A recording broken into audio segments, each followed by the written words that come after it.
बहनी लड़का के पापा का देख के हमार जीव धकर धकर करे लागो। कैसे हो कहाँ बाटे लड़का के पापा?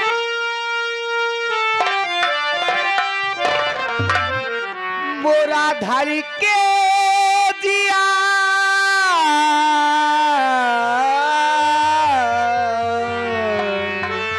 मोरा धारी के दिया मोहे लागे शरम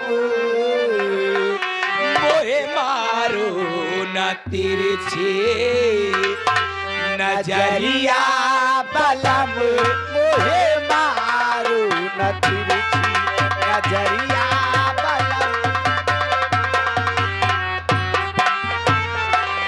मोरा धारी के दिया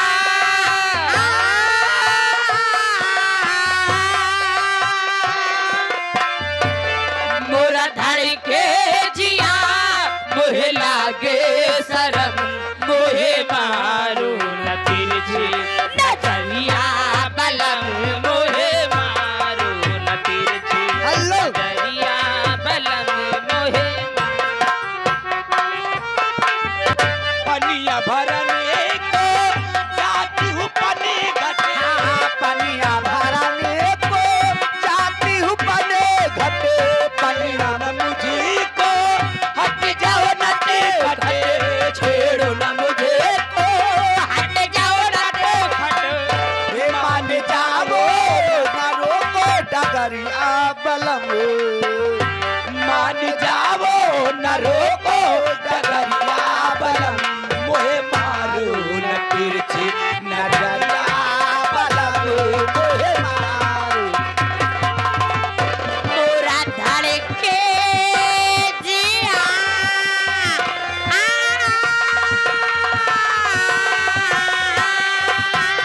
मोरा धड़ के जिया मोहे लागे शरम मोहे मारो न तिरछी नजरिया बलम मोहे मारो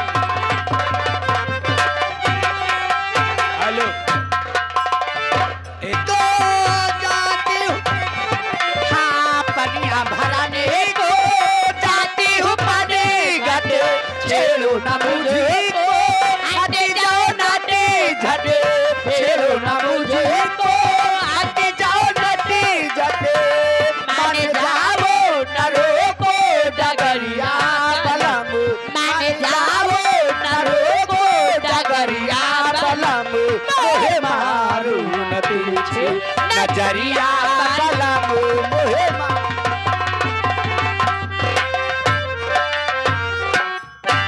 अरे मोहे मारो न तिरछी अरे नजरिया बलम ऐसे नहीं माटी देनु जो हैदा पे आओ तो दो चार कदम चलियो देवा करा लगावत लगाई तो सर चला जाई करी दे थे पीछे सर्रा ए बहिनी हाँ? देखा है ना हूँ महाराजो बैठा बाटन त बहिनी से गुरुजी ना अब का गुरुजी का दे दिया कुछ हो अरे गुरुजी आज ढेर दिन बाद मुलाकात होती है गुरुजी से क्यों नहीं अरे बालम नेरा मोहिया अरे महाराज ए बालम नेरा मोहिया लावत के नहीं आए बालम मोहिया लावत के नहीं आए बालम ए लवट के नहीं आए लवट के नहीं आए बालम नेरा मोहिया हेलो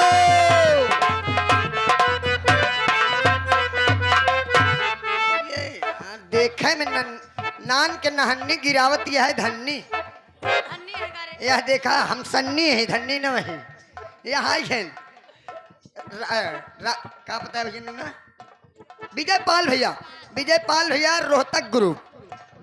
भैया रोहतक ग्रुप और मुन्ना ठेकेदार घर मालिक के बहनी के गाड़ी गावाई कहा कहना का किसे हुई एक चढ़ाली जवानिया में पिया बनाए बालम मेरे मोहिया लवट के नहीं आए बालम मेरे मोहिया लवट के नहीं सुतेला माता जैसे चुभेला से जरिया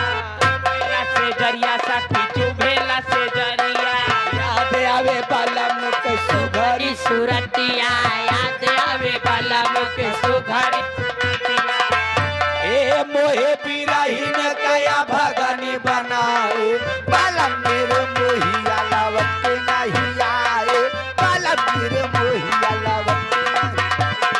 हेलो आ गए मनोर श्रीमान बबलू सिंह व्यापारी। वाह, हमारे उमेश टेंट हाउस करेला बाजारों वाले आए हैं उन्हीं के साथ है। सही है। परम मित्र हमारे काका जी उमेश टेंट हाउस के मित्र हमारे बबलू व्यापारी, बबलू सिंह व्यापारी ये सरैया से चल करके आए हुए हैं। 51 रुपया पुरस्कार हमारी पार्टी हार्दिक स्वागत करते कहना। उनके लिए कहना क्या है स्पेशल में मास्टर साहब? और चाहे बिक जाए, चाहे बिक जाए हारो रुमाल रुमाल बैठूंगी मोटर कार पे। चाहे बिक जाए हारो रुमाल रुमाल चाहे बिक जाए, हो चाहे बिक जाए हारो रुमाल रुमाल बैठूंगी।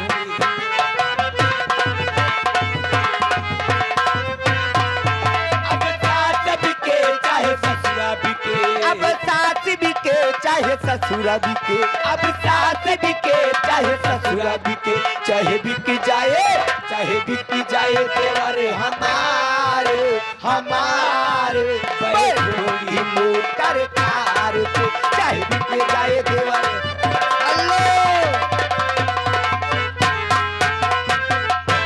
ये मुन्ना भैया की तरफ से 51 रुपया पुरस्कार आया हुआ है। आल्हा के मौसी के का भैया आल्हा के मौसी के गाड़ी गावाई का है 3 जने और हम आल्हा नहीं। अब जेठ बिके या बिके जेठानी, अब जेठ बिके चाहे बिके जेठानी, जेठ बिके या बिके जेठानी, चाहे बिके जाए, चाहे बिके जाए ननद छिनार छिनार बैठूंगी मोटर कार पे। चाहे बिके जाए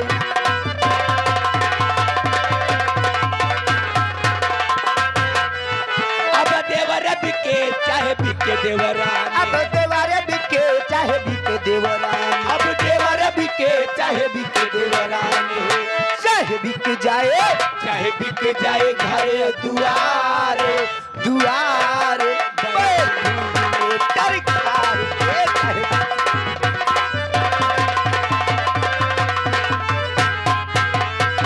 ओए का कहा तहा क्या कहता है? Loveless YouTube channel harmonium master. क्या कहता है? चाहे बिक जाए, चाहे बिक जाए मोटा की छिनार छिनार बैठूंगी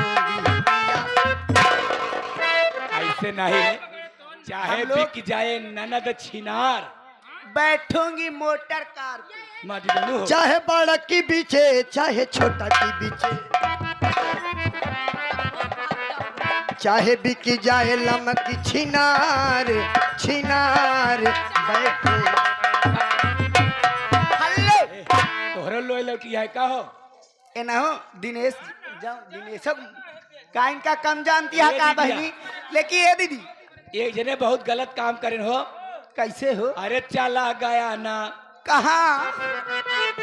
अरे चला गया ना, ये चला गया ना, पिया डाल के जंजीरिया गले चला गया ना, पिया चला गया ना, पिया चला गया ना, गले डाल के जंजीर पिया चला गया ना।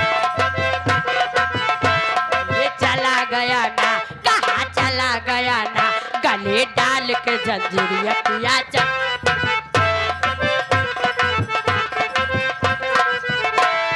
डोलियो ना लाया ना कहर वाले, हाँ डोलिया ना। अल्लाह रहा ये करे ना, रुक जा तनी न फरमाइशिया कह जा, चाहे एक कड़ी कह दो। देखा कहा ना मुन्ना ठेकेदार रोहतक ग्रुप आया है। हम डोलिया कोहरा वाली बात नहीं है, ये आए गए हमारे मुन्ना ठेकेदार घर मालिक के बहनी के गाड़ी गावे का है। बाजारा परौना, ए बाजारा परौना, तोरी पूर्वी नौकरिया बाजारा परौना, ए पूर्वी नौकरिया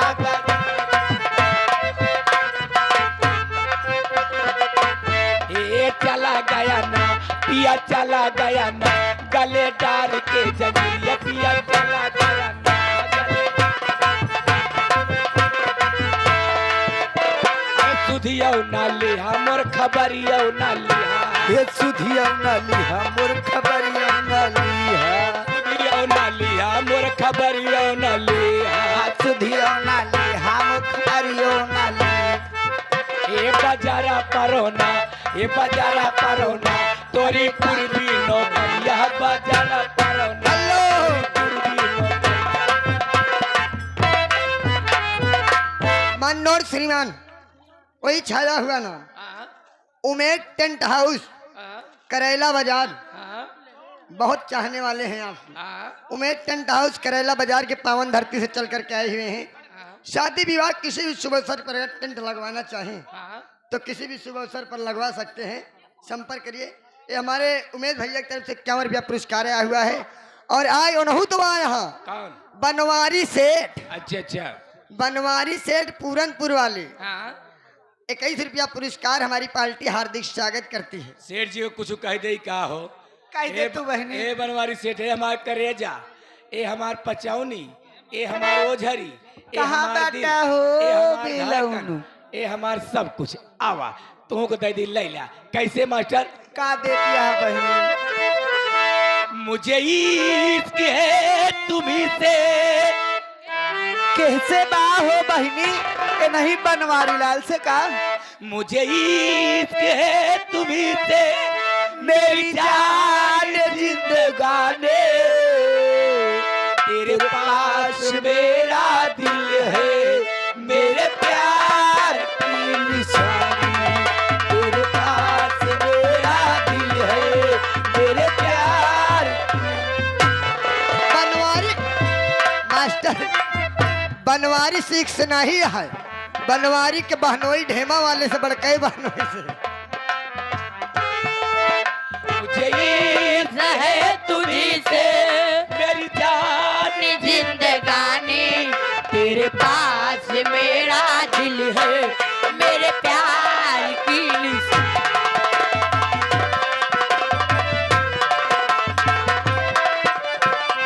मेरी जिंदगी में तू है किसी बात की कमी है जो बहार है फिजा का वो बहार तू गई बात की कमी है जो बहार है फिदा का वो बहार तू ही तू है। तेरे हाल पे शुरू है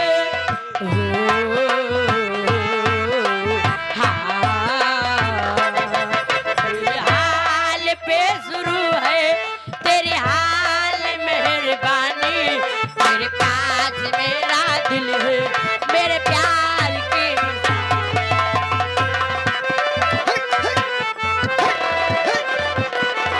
मेरी जिंदगी में तू है किस बात की कमी है जो बहार है फिजा का वो बहार तू ही तू है।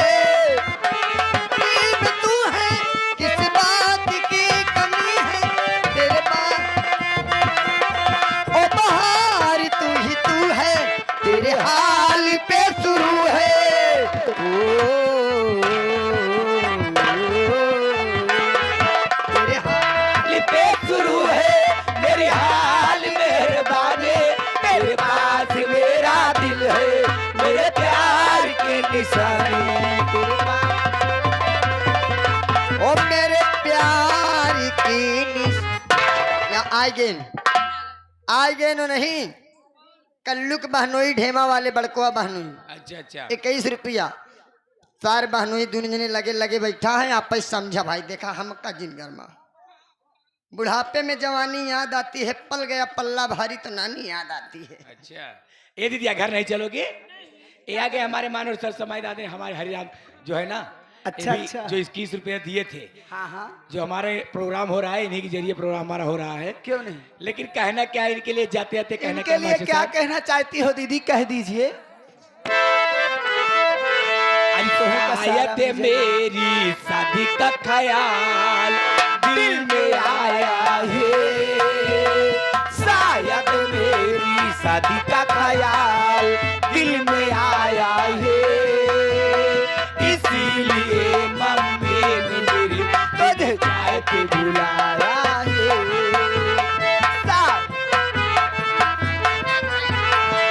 दिल में आया है, इसीलिए मम्मी ने मुझे प्यार से बुलाया है।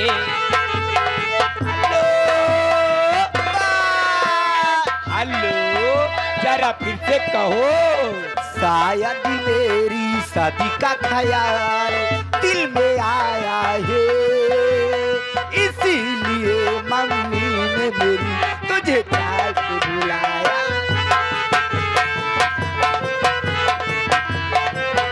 ये पंछी अकेला देख मुझे ये जाल बिछाया है, पंछी अकेला देख मुझे जाल बिछाया है, इसीलिए मम्मी ने मेरी तुझे चाय पे बुलाया है।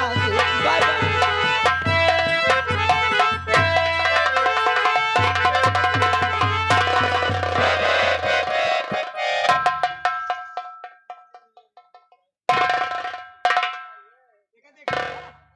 एका तोहरेन बरे बनवाई एका जाने रहो कि तो का सांप काट ले लंगुरी काट डाल रहा है अपन झूठ बोलता है तो का बता दे हरामखोर कल्लू के बहनोई बाबू बबलू सिंह सबको बहन हो ही ना है कहा बाबू बबलू सिंह की तरफ से सरैया से चल करके आए हुए हैं बबलू व्यापारी। हाँ 21 रुपया पुरस्कार आया हुआ है।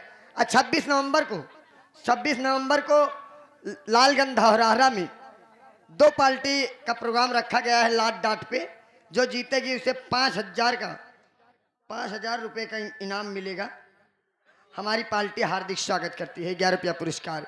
ए अबे तक का चूतिया समझे रहे आए छा जनी रहू तब मार मार हुले रही हमू से अब आवा डिस इन माई लाका नाट गुंडई नाट लंठई नाट बर्दाश्त। इनका माटी दोनों की नहीं पता बा जो लंठइये न रहे तो कौन बर्दाश्त होए। दिस इज गुंडई लाट का मेरे इलाके में न तो गुंडई होती है न तो बर्दाश्त करता। नाट गुंडई नाट बर्दाश्त। ये जो गुंडई न हो तो बर्दाश्त कैसे होए रे। देख चौनी ललवा जैसे तो लड़का का फर जाओ उसे लड़का की तरह रहो। तो कब बता देते रे बढ़ बढ़ के बात जिन करे नहीं का करबे रे का करबे रे मोट देख के भागे जी पातर देख के लागे जी का करबे रे का करबे अरे बड़ा चढ़ करबे रे।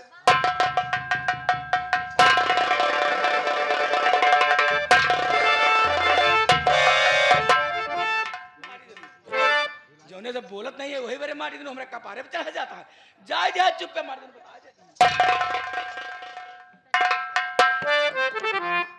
मती नहीं पड़ती है विश्वास समय न हम इनके कचर दे दिया। सोचे रहे न कई थाम तनिका जोड़ थम्बो करब हम ये तो हमका खुदे लतिया लेकिन करते हिम्मत चाबू ना लंगी मार दे उठा के दम मारब तो का करबे रे अरे गोरी लूट लूंगा आज तुम्हारे साथ चमत्कार करूंगा। हां ठीक है चमत्कार।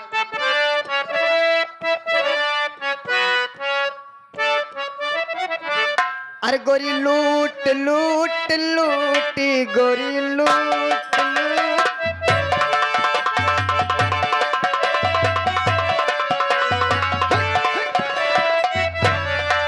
गोरी लूट लूंगा सारा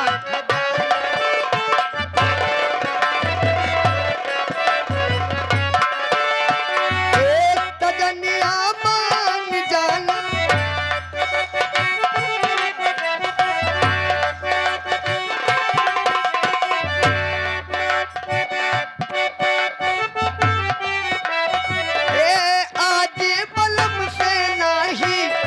चली है बहाना गोरी लूट लूंगा सारा खजाना।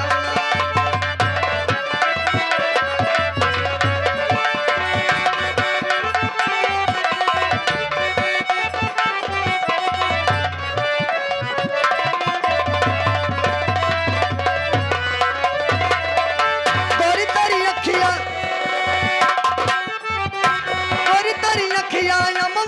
जोगिया आज जवन से नहीं, आज जवन से नहीं चली है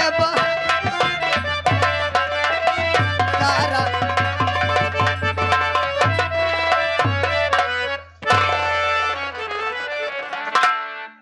देखा हिम्मत जिन्हारा भगवानों साथ दी थी।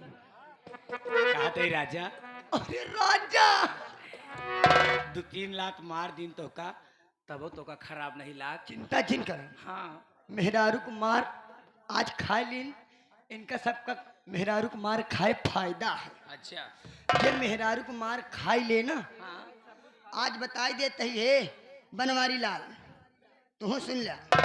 मेहरारू को मार जे खाई लिहिस ओकरे बुढ़ाई दाव तक करता उन्हीं कबू न हुई। लेकिन एक के बात हमका दुखा है राजा, का करे जा हम तो से वजन यही तो हमसे हालू कहा। यही करे तो का पटाए है। हमरे बाबू कबो कबाल लाठी लेके पूरे गाँव में हेरा थी, हाँ हम भाग नहीं पाई। हाँ आज जब अन्हे खेद है ना हाँ तो हम तोरे करो पे ऐसे चढ़ ले भाई। अच्छा ओकरे बाद हम कल लेके भागबू, तब तले के भागिन जाबे। भाग जाऊ ना।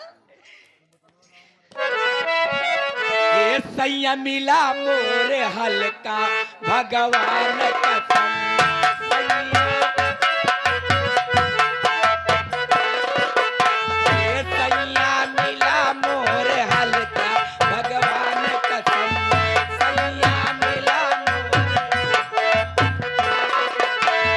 सैया मिला मोर हल्का भगवान कसम सैया मिला मोर हल्का भगवान कसम नाही नाही चले ये से ना भगवान।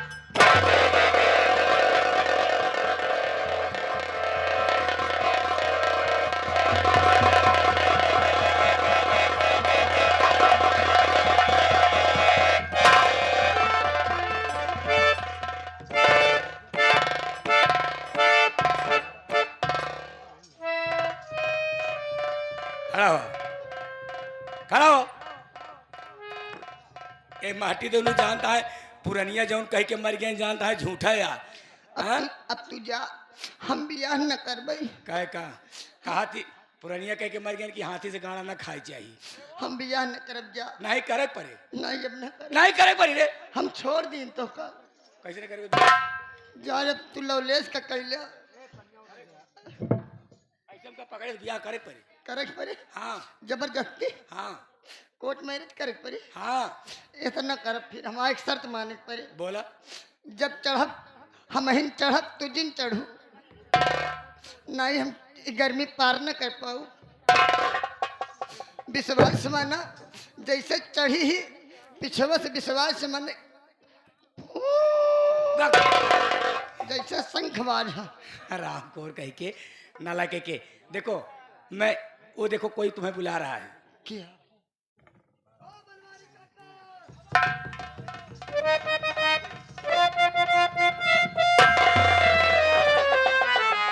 यार हामी भरे रह जान थवा कि अब हम कसमों धरा दे रहे कि चढ़ब हम नहीं चढ़ब। अब तो 20 रुपये के चक्कर में हम भाग गए मेहर हुए। यार दुनिया का लहान बैठा है, लागत है इस लगन में हमारे लहान न बैठ पाए। बैठे चिंता जिन करा, बैठाऊ ना बैठे तो बनवारी की बहनी से बैठाऊ हम। चिंता जिन करा, जब सब बैठा हुआ था हम बैठाऊ। अरे हमका रोकबो न करी है। लेकिन मास्टर कोई भी शुभ कार्य करने से पहले देवी देवता का नाम ले बहुत जरूरी है। तो पंचो आवाज सबसे पहले जयकारा लगवाई लीन जाए, ओकरे बाद जगह जमीन पवित्र हो जाए, ओकरे बाद रतिया फिर लेते ना मनोरंजन।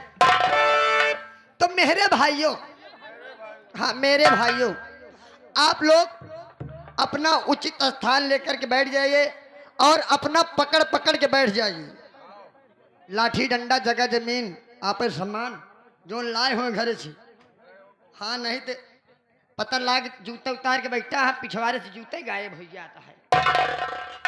तो हाँ आओ एक बार जयकारा लगाया नहीं जाए, और इतना जोर से जयकारा लगाया, इतना जोर से जयकारा लगाया कि गांव भूत प्रेत बगल वाले गांव में चला जाए।